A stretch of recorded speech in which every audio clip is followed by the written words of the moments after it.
Okay बड़ीज, आज हम देखने वाले हैं 2024 का मोस्ट एंटिसिपेटेड एनिमे जो कि है सोलो लेवलिंग। वैसे इस एनिमे के अंदर बहुत ज्यादा तगड़े फाइट सीन है एंड कमाल की स्टोरी लाइन भी है। तो फिर शुरू करते हैं इसके एपिसोड 1 से। ये स्टोरी शुरू होती है करंट टाइमलाइन से 3 साल पहले। यहाँ पर हमें एक आइलैंड दिखाया जाता है जहाँ पर बहुत सारी शिप है जिसके आसपास बहुत सारे एक्सप्लोजन हो रहे हैं। तभी शिप का वाइस कैप्टन से बोलता है, कैप्टन क्या हमें भी ज्वाइन करना चाहिए? इस पर कैप्टन कहता है, तुम जानते हो कि ये सब करना बेकार रहेगा, हमारे वेपन्स यहाँ पर यूजलेस है, इसलिए अब हमारे पास कोई भी चॉइस नहीं बचती है सिवाय हंटर्स के ऊपर डिपेंड होने के। तब यहाँ पर सीन शिफ्ट होता है और अगले सीन में हमको एक हंटर को दिखाया जाता है जो कि किसी चीज से बच के भाग रहा है एंड वो हंटर भागते हुए सीधा अपनी टीम के पास जाता है। तभी हमें दिखाई देती है बहुत बड़ी बड़ी चींटियां जो हंटर्स के ऊपर अटैक कर देती हैं। यहाँ पर बहुत सारे हंटर मिलके उन चींटियों से लड़ने की कोशिश करते हैं, लेकिन एक एक करके वो सारी की सारी चींटियां उन हंटर्स को खाने लगती हैं। यहाँ पे एक विजर्ड भी होता है जो कहता है इन क्रिएचर्स को हराने के लिए हमारी रैंक काफी नहीं है। यहाँ पे एक हंटर लगभग उस चींटी के अटैक से मरने वाला होता है, लेकिन तभी अचानक से उसकी मदद करने के लिए कोई आता है। वो सबसे पहले आते ही उस चींटी को उस हंटर के ऊपर से हटाता है एंड इसके बाद वो अपनी हीलिंग मैजिक का यूज करते हुए उस हंटर को 1 सेकंड के अंदर ठीक कर देता है। यहाँ पर जो हंटर बिल्कुल मरने ही वाला होता है वो भी यहाँ पर हैरान हो जाता है, लेकिन तभी वो हंटर ये बात नोटिस करता है कि बहुत सारी चींटियों का ग्रुप उनके ऊपर हमला करने वाले होते हैं। लेकिन तभी एक फूकी नाम का हंटर अपनी एबिलिटीज का यूज करके उन चींटियों को शॉक कर देता है। इसके बाद फूकी एक बिग टाइगर नाम के हंटर को बुलाता है। अब यहाँ पर फूकी और बिग टाइगर दोनों मिलकर उन चींटियों को मार रहे हैं। साइड में खड़े बाकी हंटर्स ये सब देख के कहते हैं कि फाइनली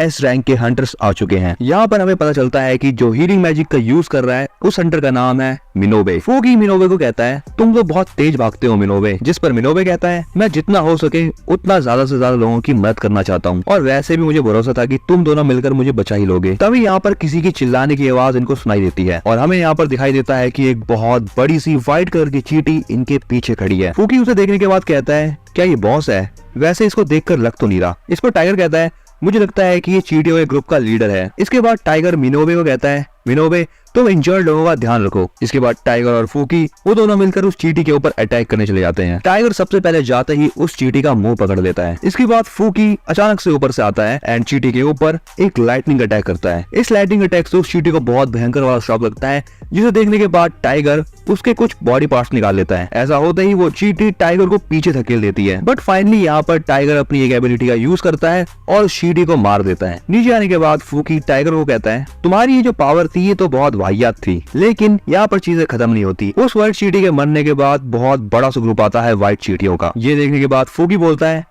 ऐसा लगता है कि वो लीडर भी नहीं था। इस चींटी के ग्रुप को आता हुआ देखकर टाइगर अपनी एबिलिटी का फिर से यूज करता है, जिसके बाद उसकी बॉडी इनहेंस हो जाती है और उसकी मसल्स भी बढ़ जाती हैं। फूकी भी अपनी लाइटनिंग अटैक का यूज करता है, जिसके बाद यहाँ पर इन दोनों के पावर कंबाइन होकर उन चींटियों के ऊपर हिट करते हैं। तभी यहाँ पर सीन शिफ्ट होता है और हमें दिखाया जाता है कि एक माशिन नाम का बंदा इनको देख रहा है। माशिन कहता है लगता है ये लोग टाइम पर पहुंच गए, चलो फिर अब स्टार्ट करते हैं। और हमें यहाँ पर दिखता है कि माशिन के साथ भी बहुत सारे हंटर्स का ग्रुप है, जिनकी तरफ भी व्हाइट और लाल चींटियां बढ़ते हुए जा रही हैं। यहाँ पर माशिन अपनी फायर एबिलिटी का यूज करता है, जिससे सारी की सारी लाल वाली चींटियां मर जाती हैं, लेकिन यहाँ पर सफेद चींटियां अभी भी आगे बढ़ रही हैं। ये देखते हुए माशिन अपने हंटर्स की टीम को आगे भेजता है। अब इसके बाद यहाँ पर एक नरेशन स्टार्ट होती है। ये 10 साल पहले की बात है। 10 साल पहले इस वर्ल्ड में एक गेट आ गया जो दूसरे डायमेंशन को इस दुनिया के साथ जोड़ता है। उस गेट के दूसरी तरफ बहुत सारे अजीब मॉन्स्टर्स थे जिन्हें आम हथियारों से नहीं मारा जा सकता था। जिन लोगों ने उन मॉन्स्टर से लड़ने की एबिलिटी को अवेक करा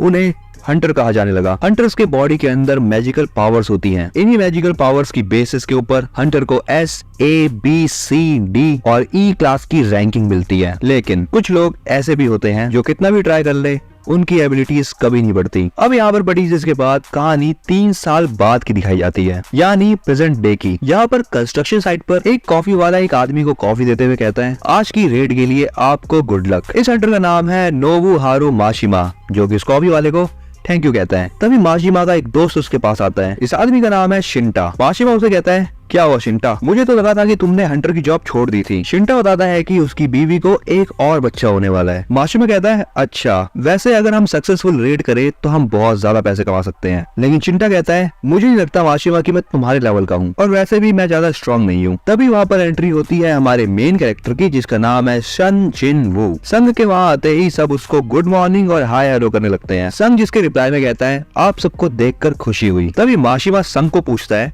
और बताओ तो अच्छे से खा भी रहे हो संग? जिसके रिप्लाई में संग कहता है कि आप मेरी चिंता मत करिए। ये देखने के बाद शिंटा थोड़ा शॉक हो जाता है और माशिमा से पूछता है आखिर ये बच्चा कौन है और क्या ये स्ट्रॉन्ग है? सभी लोग इसका इतना हालचाल क्यों पूछ रहे हैं? इसका रिप्लाई देते हुए माशिमा थोड़ा हंसता है और शिंटा को कहता है ज्यादा तुमने अभी कहा, ये बिल्कुल उसका अपोजिट है। इसने हमें तब ज्वाइन करा जब तुम हमें छोड़ के गए थे और सभी ने इसका एक निकनेम भी रखा है जो है the weakest hunter of all mankind. Mashima की ये सारी बातें सुनने के बाद शिंटा यहाँ पर शॉक हो जाता है और कहता है क्या सही में ये वीकेस्ट है? माशिमा इस पर कहता है कि ये लड़का इतना वीक है कि इसको ई रैंक के मिशन पर भी हॉस्पिटल के अंदर भर्ती करना पड़ा था। शिंटा कहता है मुझे तुम पे भरोसा नहीं हो रहा, सच बताओ सच में ये इतना वीक है? शिंटा कहता है इसको यहाँ पर बुलाया गया है, इसका मतलब ये है कि अगला मिशन हमारा बहुत ईजी है। माशिमा लास्ट में शिंटा से कहता है इसको ये सब बातें पता मत लगने देना कि हमने अभी क्या बात करी है। लेकिन हमें पता चलता है कि संग ने ये सारी की सारी कॉन्वर्सेशन सुन ली है। संग मनी मन कहता है खैर जो भी है ये लोग कह तो सही रहे हैं। तभी यहाँ पर एक लड़की आती है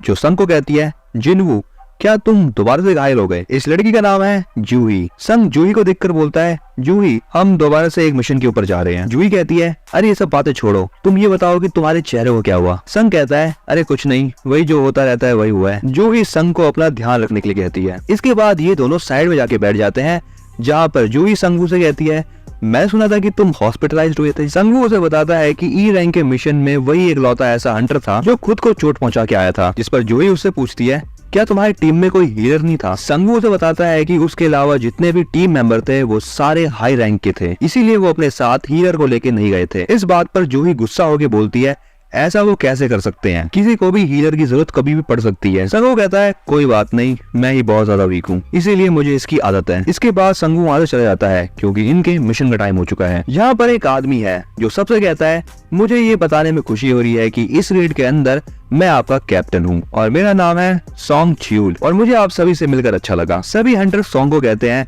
आप जरूर हाई रैंक के एक हंटर होगे, इसलिए आपको कैप्टन बनाकर हमें अच्छा लग रहा है। सॉन्ग को देखने के बाद संग कहता है आपको देखकर अच्छा लगा, जिसके बाद सॉन्ग भी उसको ग्रीट करता है और कहता है चलो फिर सब तैयार हो ना। जिसके बाद ये लोग गेट के अंदर जाने लगते हैं। अंदर जाते हुए माशिमा संग को कहता है हमारे साथ रहना संग। जूही भी कहती है कि हम अपना बेस्ट करेंगे एंड ये कहने के बाद वो भी गेट के अंदर चली जाती है। यहाँ पर संग अपनी एक नाइफ निकालता है एंड हमें पता लगता है कि उसके पास ये एक लौता वेपन है जिसके अंदर भी बस थोड़ा बहुत मैजिक है। वो ये भी कहता है कि मेरी इनकम इतनी कम है कि बस मैं यही नाइफ अफोर्ड कर सकता हूँ, लेकिन कुछ ना होने से अच्छा तो यही है। जिसके बाद वो भी फुल कॉन्फिडेंस के साथ गेट के अंदर घुसता है। अगला सीन होता है एक ऑफिस का जहाँ पर एक आदमी अपने प्रेसिडेंट से कहता है कि आपकी मीटिंग गवर्नमेंट के साथ कैसी रही? जिस पर प्रेसिडेंट कहता है गवर्नमेंट वाले बस एक ही बात कह रहे हैं, वो चाहते हैं कि हम डंजन्स में लगातार जाते रहें और जितनी भी चीजें हमें डंजन से मिल रही हैं हम सारी की सारी उन्हें सप्लाई करते रहे। लेकिन देखा जाए तो वो लोग कुछ गलत भी नहीं कह रहे, हम बस डंजन की चीजों को बेच कर ही पैसा कमाए जा रहे हैं। तभी वो प्रेसिडेंट अपने ड्रॉर में से एक चीज निकालता है और कहता है ये है वो क्रिस्टल जो मैजिकल बीस्ट को मार के मिलते हैं, इन्हें मैजिक जेम्स कहा जाता है एंड इनको बेचा भी जा सकता है। अगले सीन में हमें दिखाया जाता है कि संग के हाथों में एक क्रिस्टल है लेकिन उसी के साथ साथ उसके हाथ पर खून भी लगा हुआ है। संग खुद से कहता है फाइनली मैंने एक जेम ले ही लिया, बट सडनली यहाँ पर एक गॉब्लिन संग के ऊपर अटैक कर देता है। जैसे ही संग गॉब्लिन के ऊपर अपने नाइफ से अटैक करने वाला होता है तब उसकी नाइफ ही टूट जाती है, जिसके बाद गॉब्लिन संग के पेट में तलवार घुसा देता है। तभी वहाँ पर शिंटा आ जाता है और उस गॉब्लिन को मार देता है। शिंटा कहता है अगले मैजिक बीस्ट को मैं मारूंगा। जिसके बाद वो जूही को संग को हील करने के लिए कहता है एंड वो वहां से चले जाता है। जूही संग को हील कर रही होती है और संग लेटे लेटे देख रहा होता है कि कैसे बाकी के हंटर्स मॉन्स्टर्स से लड़ाई कर रहे हैं। जिसके बाद सीन दोबारा से शिफ्ट होता है प्रेसिडेंट ऑफिस की तरफ। यहाँ पर प्रेसिडेंट बताता है कि जो मैजिक जेम्स हाई रैंक के मैजिक बीस्ट को मार के निकाले जाते हैं उनसे और भी ज्यादा खतरनाक वेपन्स बनाए जा सकते हैं जिनसे और भी ज्यादा स्ट्रॉन्ग मैजिकल बीस्ट को मारा जा सकता है। वैसे डंजन्स में जो माना क्रिस्टल पाए जाते हैं उनके भी वेपन्स बनाए जा सकते हैं लेकिन वो ज्यादा इफेक्टिव नहीं होते। लेकिन गवर्नमेंट इन माना जेम्स का यूज नई टाइप की एनर्जी के लिए करना चाहती है क्योंकि ये न्यूक्लियर पावर से बहुत ज्यादा सेफ है और हाइड्रो पावर से बहुत ज्यादा एफिशिएंट। साथ ही में ये थर्मल एनर्जी के मुकाबले कम एयर पोल्यूशन भी करती है। सिंपली ये एक कमाल की ग्रीन एनर्जी है। गवर्नमेंट इस चीज पर अभी रिसर्च कर रही है कि कैसे माना जेम्स और मैजिक क्रिस्टल से इलेक्ट्रिसिटी को बनाया जाए, लेकिन इन जेम्स और क्रिस्टल को लाने का काम बस हंटर्स ही कर सकते हैं। अगला सीन फिर से डंजन का होता है, जहाँ पर इन हंटर्स ने मिलकर बहुत सारे मॉन्स्टर्स को मार दिया है। इसी के साथ साथ इन्होंने डंजन के बॉस को भी मार दिया है। पीछे बैठा हुआ संग भी ये सब चीजें देख रहा होता है, जो ही संग को बोलती है, क्या तुमने प्रेशर में आके हंटर बनने का सोचा? अगर ऐसा है तो तुम्हारे साथ कभी भी कुछ भी हो सकता है, क्योंकि तुम्हारी पूरी बॉडी को बहुत बुरा हर्ट हो सकता है। ये सुनकर संग जूही से माफी मांगता है, जिस पर जूही कहती है कि मुझे तुम्हारी माफी नहीं चाहिए, मुझे तुम्हारी चिंता है। पीछे हंटर्स ये बात कर रहे हैं कि यहाँ पर ज्यादा माना क्रिस्टल्स नहीं मिल रहे, इसीलिए जितने भी माना क्रिस्टल उन्हें मिले हैं उससे वो ज्यादा पैसे नहीं कमा पाएंगे। साइड में पड़ा हुआ संग भी ये बात सोच रहा होता है कि उसको तो बस ई रैंक का जेम मिला है और इसके लिए अपनी जिंदगी दांव पे लगाना होशियारी की बात नहीं है। तभी अचानक एक आदमी के चिल्लाने की आवाज आती है, जो कहता है सभी लोग इधर देखो। सभी के सभी हंटर्स उसके ऊपर ध्यान देते हैं और उन्हें दिखता है कि यहाँ पर एक बहुत गहरी टनल है। वो सोचते हैं कि क्या ये एक डबल डंजन है। वो ये बात कर रहे होते हैं कि हमने बॉस को डिफीट कर दिया है, लेकिन ये डंजन अभी तक बंद नहीं हुआ। तभी वहाँ पर खड़ी एक लड़की कहती है, हाँ मुझे भी ये चीज देखकर बहुत अजीब लग रहा है। माशिमा और शिंटा ये सोचकर खुश हो रहे होते हैं कि अब वो और भी ज्यादा पैसा कमा सकते हैं। कैप्टन संग कहता है, ऐसी सिचुएशन में हमें ये बात हंटर एसोसिएशन को रिपोर्ट करनी चाहिए। शिंटा कहता है, नहीं, अगर हम ऐसा करेंगे तो हमारे बाद आए हुए हंटर्स इस चीज का फायदा उठा लेंगे, और वैसे भी ये एक डी रैंक का डंजन है, इसके अंदर हम आराम से जा सकते हैं। माशिमा भी कहता है, शिंटा की वाइफ प्रेग्नेंट है और खुद देखो हमें कितने कम जेम्स मिले हैं। कैप्टन सॉन्ग कहता है, ऐसा करना डेंजरस हो सकता है, इसलिए अब हम यहाँ पर वोटिंग करेंगे। यहाँ पर वोटिंग होती है और वोटिंग में 6 लोग तैयार हैं और 6 लोग तैयार नहीं हैं। और यहाँ पर संघ ने वोटिंग नहीं करी है, तो अब सब कुछ संघ के ऊपर डिपेंड करता है। संघ यहाँ पर सोचता है कि उसके लिए डी रैंक के डंजन बहुत ज्यादा खतरनाक हो सकते हैं, लेकिन वो ये भी सोचता है कि उसके फादर अभी तक मिसिंग है और वही एकलौता है जो कि उसके घर में पैसे कमाता है। इसी के साथ ही साथ उसको अपनी मॉम के हॉस्पिटल के खर्चों को भी उठाना है, और इसी के साथ ही साथ उसकी एक बहन भी है जो कॉलेज में पढ़ाई कर रही है, इसीलिए उसको पैसों की बहुत ज्यादा जरूरत है। इसीलिए संघ यहाँ पर ये चीज डिसाइड करता है कि वो डंजन के अंदर जाएगा। इसके बाद हमें नेक्स्ट सीन एक अलग सी जगह का दिखाया जाता है। यहाँ पर एक लेडी एक आदमी से कह रही होती है कि अब आप अपना हाथ इस ब्लैक क्रिस्टल के ऊपर रखो। जैसे ही वो आदमी अपना हाथ उस ब्लैक क्रिस्टल के ऊपर रखता है, उस आदमी को अपनी हंटर रैंक पता चल जाती है। यहाँ पर हमें बताया जाता है कि इस जगह पर लोगों को उनकी हंटर रैंक्स बताई जाती है, और यहाँ पर अलग अलग एसोसिएशन के लोग इन हंटर्स को अपने साथ ज्वाइन करवाने आते हैं। यहाँ पर एक एजेंट किसी से बात करते हुए कहता है, हमारे साथ एक बी रैंक और 2 सी रैंक के हंटर जुड़ने के लिए तैयार हो चुके हैं। जिस आदमी से वो एजेंट बात कर रहा होता है, वो आदमी उसका बॉस है, जिसका नाम है मिस्टर चोय। मिस्टर चोय उस एजेंट से कहता है, जेंडर और एज को मत देखना, बस टैलेंटेड लोगों को अपने साथ रखो। लेकिन मुझे नहीं लगता कि हमारे एसोसिएशन को चाहे इनसे कोई बेटर हंटर मिल सकता है। इसके बाद हमें अगले सीन में दिखाया जाता है कि 2 चोर एक औरत का पर्स लेके भाग रहे होते हैं। स्कूटी पर भागते हुए उन चोरों को सामने एक लड़की दिखती है। वो चोर उस लड़की को अपने सामने से हटने के लिए कहते हैं, लेकिन वो लड़की कूदती है और उन चोरों से पर्स छीन लेती है। एंड यहाँ पर ये चीज हमें बहुत ज्यादा फास्ट दिखाई जाती है। जिस औरत का पर्स चोरी हुआ था, वो औरत उस लड़की के पास आती है और अपना पर्स लेकर उस लड़की को थैंक यू बोलती है। इस लड़की का नाम ही चा हे इन है। चा हे को देखकर उसके आसपास लोगों की भीड़ जमा हो जाती है। चा हे इन एक एस रैंक हंटर है और वो दिखने में क्यूट भी है, इसलिए उसके बहुत सारे लोग फैन भी हैं। लोगों की इतनी सारी भीड़ देखने के बाद चाहे वहाँ से कूदते कूदते चली जाती है। अगला सीन फिर से डंजन का होता है, जहाँ पर हंटर बात कर रहे होते हैं, बहुत टाइम हो गया और हम तब से लेकर अभी तक इस केव में ही घूमे जा रहे हैं। यहाँ पर इनको घूमते घूमते टोटल 40 मिनट हो चुके हैं और वो जो गेट है वो क्लोज हो जाता है बॉस को मारने के 1 घंटे बाद, इसलिए अभी इनके पास बस 20 मिनट ही बचे हुए हैं। यहाँ पर संग जूही से कहता है कि मुझे माफ कर देना, मेरी वजह से तुम्हें भी यहाँ आना पड़ा। जूही कहती है, अरे कोई बात नहीं। जिस पर संग उससे कहता है, क्या तुम्हें सच में बुरा नहीं लग रहा? ये सुनकर जूही संग पर चिल्लाती है और उसे कहती है कि तुम उस गॉब्लिन से मर भी सकते थे एंड मैं अपनी हीलिंग का यूज करके तुम्हें बहुत मुश्किल से ही बचा पाई हूँ, और वैसे भी तुमने यहाँ पर आने के लिए हाँ क्यों करी? यहाँ पर संग वो जूही से माफी मांगता है और मन ही मन सोचता है, बी रैंक हंटर जूही,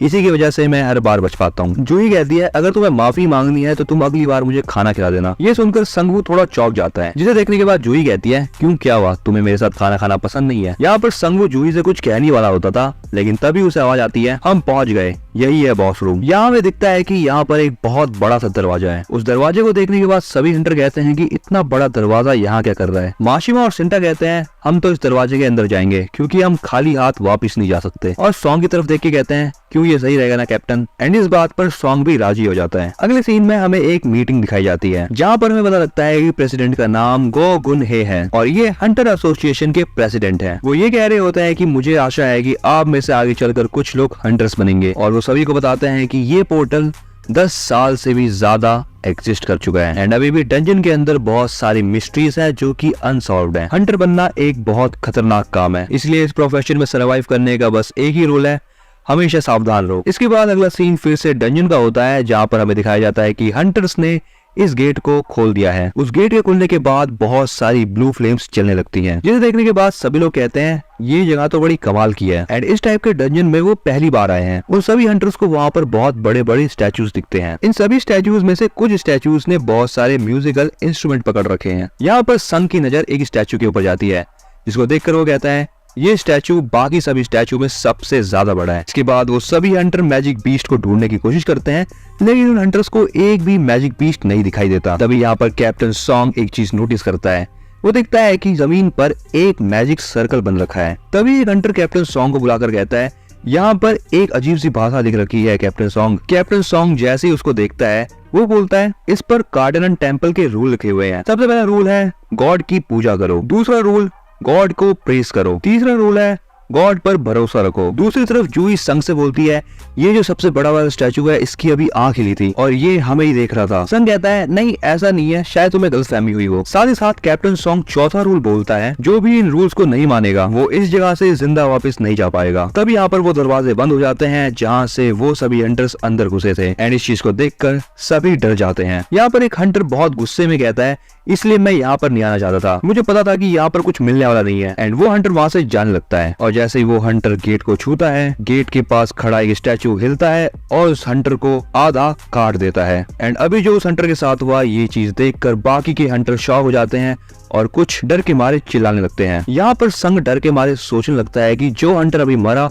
वो आखिर कौन सी रैंक का था, वो जो भी हो मुझसे तो बहुत ज्यादा स्ट्रॉन्ग था। साथ ही साथ हमें ये भी दिखाई देता है कि जिस स्टैचू ने उस हंटर को मारा था वो वापस अपनी पोजीशन पे जाके खड़ा हो जाता है। यहाँ पे संग ये सोचता है कि ये एक डी रैंक डंजन हो ही नहीं सकता। बट इन सब चीजों के बाद जैसे ही वो अपने पीछे उस बड़े से स्टैचू को देखता है वो स्टैचू भी अचानक से संग वो की आंखों में झांकता है, जिसे देखने के बाद संग बहुत डर जाता है। अब यहाँ पर संग वो अपने लाइफ के बारे में सोचता है। वो ये सोचता है कि कैसे पहले ही मिशन में वो अपनी टीम से बिछड़ गया था और उसके ऊपर अटैक हो गया था। इसी के साथ साथ एक बार ऐसा हुआ था कि वो लगभग मरने ही वाला था। वो बताता है कि हंटर्स मैजिक जैम का यूज वेपन खरीदने में करते हैं जिससे कि वो मैजिक बीस्ट को मारकर और भी ज्यादा पैसे कमा पाए, लेकिन संग के पास ऐसा कुछ भी नहीं था। अगर उसकी नाइफ टूटी तो उसको अपने हाथों का यूज करना पड़ेगा। संग यहाँ तक इतना गरीब है कि वो नए जूते भी नहीं खरीद सकता, इसलिए उसको ना चाहते हुए भी ये हंटर वाला काम करना पड़ता है। इसके बाद सीन प्रेजेंट में शिफ्ट होता है जहाँ पर संग बहुत जोर से चिल्लाता है सभी झुक जाओ। तभी वो सबसे बड़ा वाला स्टैचू अटैक करता है और इस अटैक में आधे से ज्यादा हंटर